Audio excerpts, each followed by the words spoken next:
Marks, विराम चिन्ह।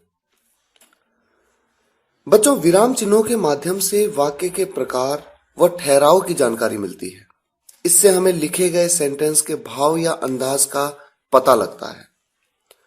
जब आप किसी सेंटेंस को बोलते हैं तो बोलने के तरीके से ये स्पष्ट हो जाता है कि आप उसे किस अंदाज में बोल रहे हैं और आप कुछ पूछ रहे हैं या आप कुछ बता रहे हैं।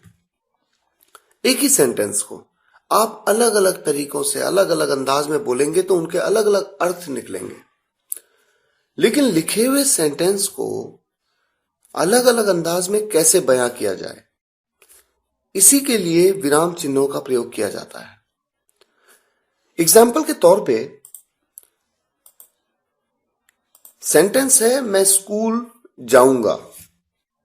इस सेंटेंस को यहां पर हम 3 अलग अलग तरीकों से बोलेंगे। मैं स्कूल जाऊंगा, यहां पर मैं आपको बता रहा हूं कि मैं स्कूल जाऊंगा। मैं स्कूल जाऊंगा, यहां पर मैं आपसे पूछ रहा हूं कि क्या मैं स्कूल जाऊंगा। और इसी सेंटेंस को अगर मैं ऐसे बोलूं, मैं स्कूल जाऊंगा, तो यहां पर मैं चौंकते हुए कह रहा हूं कि मैं स्कूल जाऊंगा। शायद ऐसा है कि मेरी वो एज नहीं है अब कि मैं स्कूल जाऊं और आप कह रहे हैं कि मैं स्कूल जाऊंगा, तो बड़ा ताज्जुब की बात है। तो यहां पर अचानक मेरे मन में एक फीलिंग, अचानक मन में उत्पन्न हुए भावों को प्रकट करने के लिए इस तरह के सेंटेंसेस को बोला जाता है। मैं स्कूल जाऊंगा, इस तरह से। तो इसी सेंटेंस को, मैं स्कूल जाऊंगा, इसी सेंटेंस को देखिए 3 अलग अलग तरीके से मैंने आपके सामने बोला। लेकिन अगर ये सेंटेंस आपके सामने लिखा हुआ हो तो आप ये कैसे बताएंगे कि इस लिखे हुए सेंटेंस का भाव क्या रहा होगा। तो इसीलिए पंक्चुएशन मार्क का यूज किया जाता है। अगर आप फुल स्टॉप यूज कर देंगे तो इसका मतलब इस सेंटेंस वहां फिनिश हो गया, आप कुछ बता रहे हैं कि मैं स्कूल जाऊंगा। इसी तरह से यदि वहां पर क्वेश्चन मार्क लगा दिया जाए, सेंटेंस के एंड में क्वेश्चन मार्क लगा दें, तो इसका मतलब पूछा जा रहा है कि मैं स्कूल जाऊंगा। और अगर एक्सक्लेमेशन मार्क लगा दें, जिसे विस्मयादि बोधक चिन्ह कहते हैं हिंदी में, तो इसका मतलब वहां पर अपनी भावना को प्रकट किया जा रहा है, अचानक मन में उत्पन्न हुई भावना को। इस बात को हम आगे पढ़ते हैं इस लेक्चर में। तो देखिए, पंक्चुएशन मार्क्स कितने प्रकार के होते हैं, एक एक करके हम सबको पढ़ेंगे। सबसे पहले क्वेश्चन मार्क, प्रश्नवाचक चिन्ह। यह चिन्ह प्रश्नवाचक वाक्यों के अंत में लगाया जाता है, इंटेरोगेटिव सेंटेंसेस के एंड में। इंटेरोगेटिव सेंटेंसेस जैसे कि हु आर यू, आप कौन हैं। व्हाट इज ही डूइंग, वो क्या कर रहा है। Do you love your mom, क्या आप अपनी मम्मी से प्यार करते हैं। ये तीनों ही सेंटेंस प्रश्नवाचक हैं, इंटेरोगेटिव्स, इसलिए इंटेरोगेटिव मार्क का यूज किया। नेक्स्ट, एक्सक्लेमेशन मार्क, जिसे आप विस्मयादि बोधक चिन्ह कहते हैं। आप इस समय देख सकते हैं स्क्रीन में कि किस तरह का चिन्ह प्रयोग किया जाता है। एक सीधा डंडा और उसके नीचे एक बिंदु। यह चिन्ह मन में अचानक उत्पन्न हुई भावनाओं को व्यक्त करने के लिए प्रयोग किया जाता है। जब आप मान लीजिए आप कोई मैच देख रहे हैं, अचानक से एक 6 हिट किया प्लेयर ने और आप एकदम से खुश हो गए, तो उस टाइम पे आप क्या कहते हैं। आप कुछ इस तरह से कहते हैं वाव, या आप कहते हैं oh my God that is great, या आप कहते हैं ऑसम। इस तरह के वर्ड्स जो अचानक मन में आते हैं, हिंदी में तो कुछ इस तरह से आते हैं जैसे कि क्या बात है, मजा आ गया, बहुत अच्छा शॉट मारा।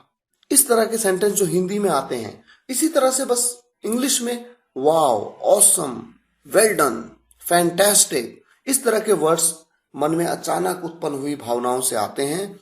इन वर्ड्स के आगे एक्सक्लेमेशन मार्क लगा दिया जाता है और ये एक एक्सक्लेमेटरी सेंटेंस कहलाता है। इसी तरह से अगला है full stop,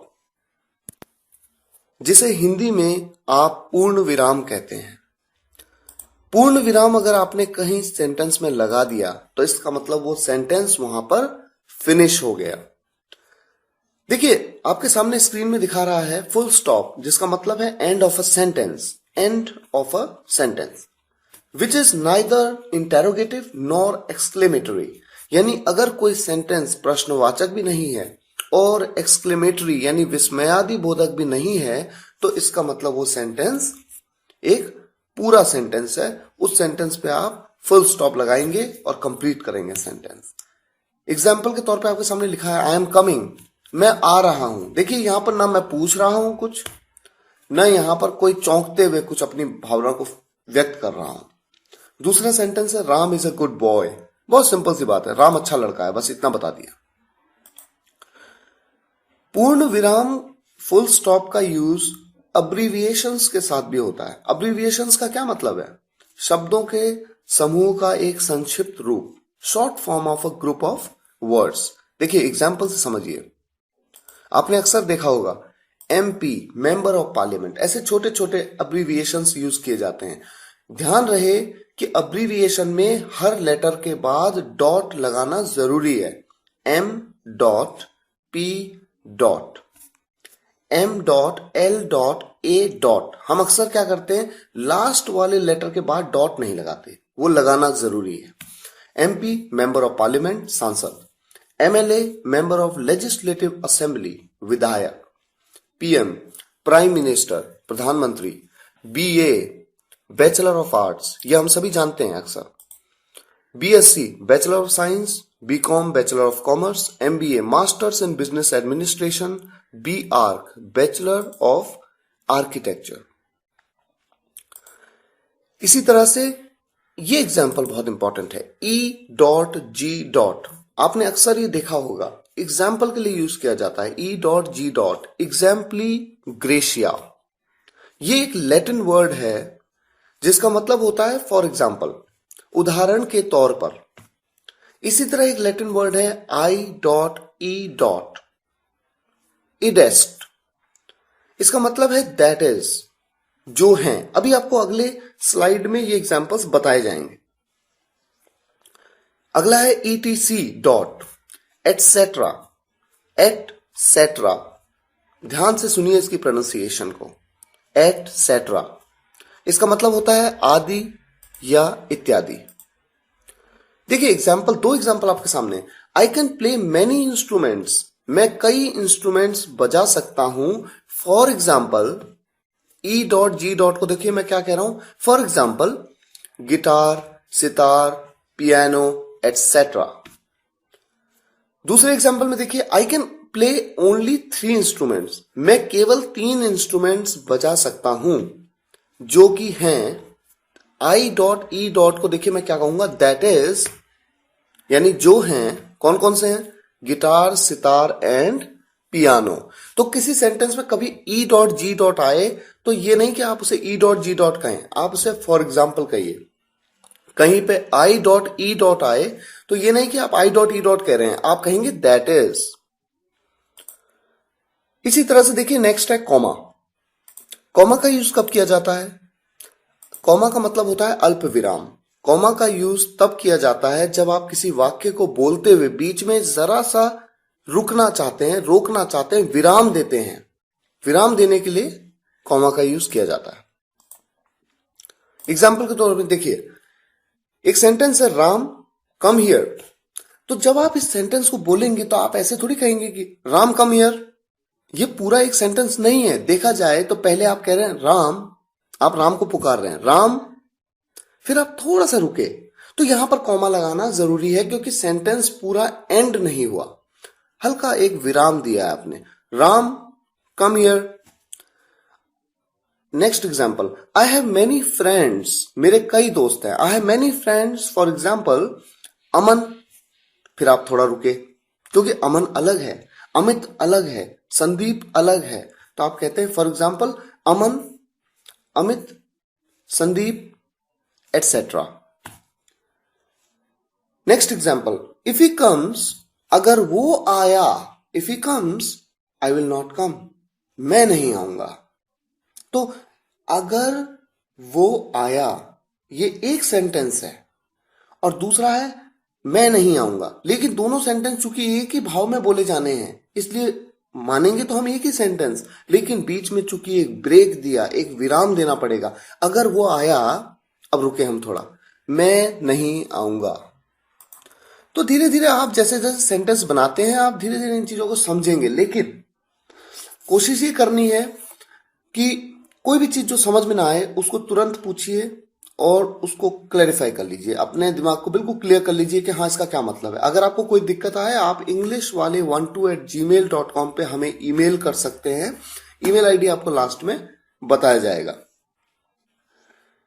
next, quotation mark, जिसे हिंदी में उद्धरण कहते हैं। अक्सर हम ये वर्ड यूज नहीं करते हैं क्योंकि ये थोड़ा व्यवहारिक नहीं है, व्यवहारिक हिंदी में आप यूज नहीं करते हैं ये वर्ड, लेकिन इंपॉर्टेंट है।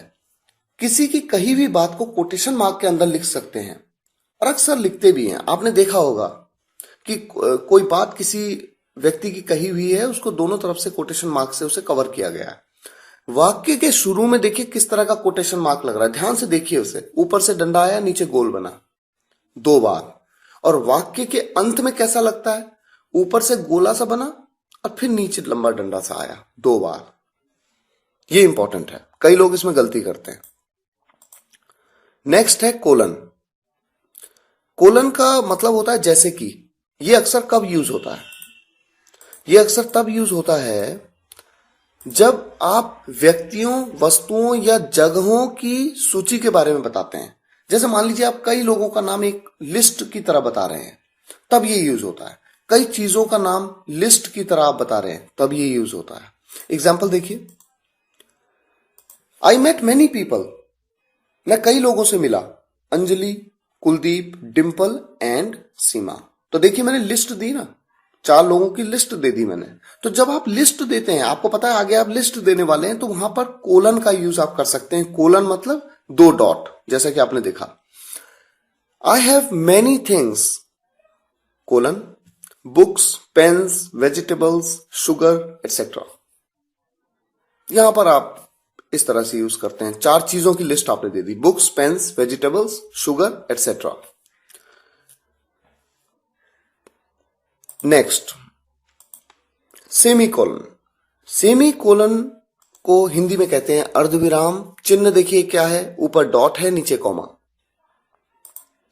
इस चिन्ह का प्रयोग क्या है? आपके सामने 2 सेंटेंस हैं, इन सेंटेंस से आप समझिए। Meeting was held on 25th of October 2008, 15th of January 2010 and 23rd of March 2012। आप ध्यान दीजिए, हमने पहले सेंटेंस में 25th अक्टूबर के बाद कॉमा लगाया, फिर 2008 के बाद कॉमा लगाया, फिर 15th जनवरी के बाद कॉमा लगाया, फिर 2010। अगर इस तरह से आप कॉमा लगाएंगे, आप चूंकि हर जगह रुक रहे हैं, थोड़ा सा विराम दे रहे हैं, अगर आप हर जगह कॉमा लगाएंगे तो ऐसा लगेगा कि मीटिंग कब कब हुई। देखिए 25 अक्टूबर को हुई, फिर 2008 में हुई, फिर 15 जनवरी में हुई, फिर 2010 में हुई, फिर 23 मार्च को हुई और फिर 2012 में हुई। यानी 6 अलग अलग ओकेजन्स में। पर ये तो सही नहीं है, क्योंकि 25 अक्टूबर 2008 एक डेट है, 15 जनवरी 2010 एक डेट है और 23 मार्च 2012 एक डेट है।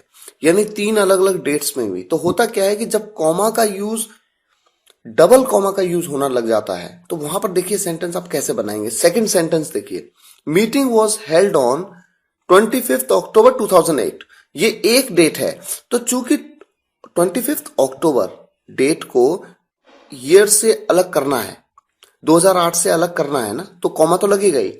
इसलिए ये एक पूरी एक डेट है। इसके बाद अगली डेट लिखने के लिए यहां पर हमने सेमी कॉलन लगा दिया, ताकि अगली डेट बिल्कुल इससे अलग लगे। उसके बाद हमने अगली date the 15th of January 2010। तो 15th जनवरी और 2010 के बीच में कॉमा तो लगना ही लगना है। देखिए कोई भी डेट जब आप ऐसे लिखते हैं तो कॉमा तो लगेगा ही, तो लेकिन अगली डेट को उससे अलग कैसे करें, तो इसलिए आपने वहां पर फिर सेमी कॉलन लगा दिया उसके बाद। तो इस तरह से आप इस चीज को समझ सकते हैं। दिक्कत आए तो हमें मेल करिए, कोई इश्यू नहीं है। चाहे तो हम आपको लिख करके इसका रिप्लाई भेजेंगे, आप वैसे समझ सकते हैं तो ठीक है, अदरवाइज हमारे एग्जीक्यूटिव आपसे फोन पे बात करके आपको समझा सकते हैं। हमारा मेन एम है कि आप इस बात को अच्छी तरह से समझें, यही नहीं बल्कि पूरे लेक्चर में कही गई एक एक बात को बारीकी से समझें। बाकी कुछ चीजें प्रैक्टिस से भी होती हैं। नेक्स्ट, अपोस्ट्रॉफी, इसे हिंदी में कहते हैं अक्षर लोप या संबंध चिन्ह। चिन्ह कैसा है, ब्रैकेट में आपके सामने बनाया गया है। अपोस्ट्रॉफी का यूज जनरली दो सिचुएशंस में किया जाता है, ये इंपॉर्टेंट है, आप ध्यान से सुनिए। पहला, टू एक्सप्रेस पोजेशन और रिलेशन, पोजेशन और रिलेशन को एक्सप्रेस करने के लिए। अभी आप आगे एग्जाम्पल में इस बात को अच्छी तरह समझ जाएंगे। दूसरी सिचुएशन होती है जब दो शब्दों को एक बनाना हो। अब देखिए कैसे। सबसे पहले पॉइंट पे आ जाइए, टू एक्सप्रेस पोजेशन और रिलेशन। मैंने कहा राम का यानी वो राम की चीज है, राम के पोजेशन में है, राम का रिश्ता है उस चीज से, राम का। तो जब कहते हैं राम का तो राम्स, राम के बाद अपोस्ट्रॉफी, उसके बाद एस। फिर मैंने कहा किताब का, बुक्स, बच्चों का, चिल्ड्रंस, मम्मी का, मदर्स। इस तरह से आप यूज करते हैं। अब देखिए नेक्स्ट पॉइंट पे आ जाइए, to make two words one, दो शब्दों को एक बनाने के लिए। तो दो कॉम्बिनेशन होते हैं। पहला कॉम्बिनेशन है कि आप हेल्पिंग वर्ब को नॉट के साथ मिला रहे हैं। दूसरा कॉम्बिनेशन है कि आप प्रोनाउन को हेल्पिंग वर्ब के साथ मिला रहे हैं। देखिए किस तरह से।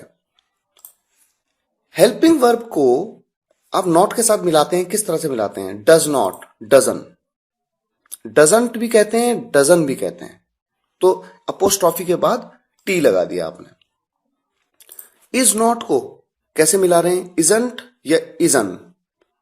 डोंट को, डू नॉट को डोंट, आई हैव को आईव। यहां पर देखिए आई हैव में आप क्या क्या मिला रहे हैं? आई क्या है? एक प्रोनाउन है। हैव क्या है? हेल्पिंग वर्ब है।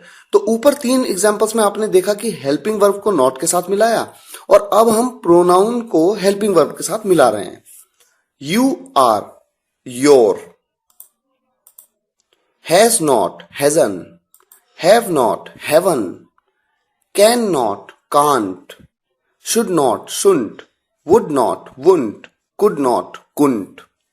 ध्यान दीजिए, हैज नॉट को जब मिलाया तो मैंने कहा हैजन। हैजंट भी कहते हैं, लेकिन हैजन कहना बेहतर विकल्प है, बेहतर लगता है जब आप बोलते हैं।